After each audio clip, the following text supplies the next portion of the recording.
কুড়িগ্রাম জেলার রৌমারী ও রাজীবপুর উপজেলা মূল ভূখণ্ড থেকে বিচ্ছিন্ন। নদী পারাপারের একমাত্র উপায় নৌকা, যা অনেক সময় দুর্ভোগের কারণ হয়ে দাঁড়ায়।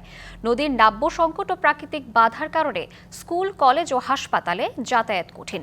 তাই মানববন্ধন, গণস্বাক্ষর, লিফলেট বিতরণের মাধ্যমে এই অঞ্চলের সাধারণ মানুষ দাবি জানাচ্ছেন দ্রুত সেতু নির্মাণের। কুড়িগ্রাম জেলা শহর থেকে ৪০-৪৫ কিলোমিটার দূরের রৌমারী ও রাজীবপুর উপজেলা ব্রহ্মপুত্র নদ দ্বারা বিচ্ছিন্ন। নদীপাড়ে মানুষের যাতায়াতের একমাত্র ভরসা নৌকা।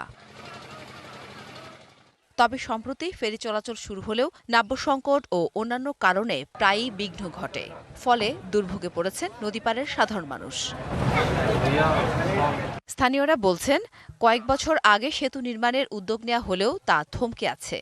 ফেরি দিনে একবার চলে, আবার ফির নাও চলে, ওই পার যায়, আইসে না। আমাদের যাতায়াতের অনেক কষ্ট। আমাদের অনেক রোগীকে নিয়ে আসতে পারি না, সুচিকিৎসা দিতে পারি না, অকালে মৃত্যুবরণ করে। ৩ উপজেলার মানুষের দুর্ভোগ কিন্তু কাটতেছে না। আমাদের শিক্ষা, আমাদের কৃষি,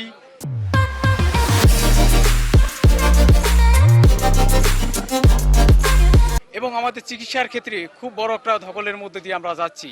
সেতু নির্মিত হলে ব্যবসা বাণিজ্যের প্রসারের পাশাপাশি জেলার স্থলবন্দরগুলো প্রাণ ফিরে পাবে বলে মনে করেন ব্যবসায়ী নেতা।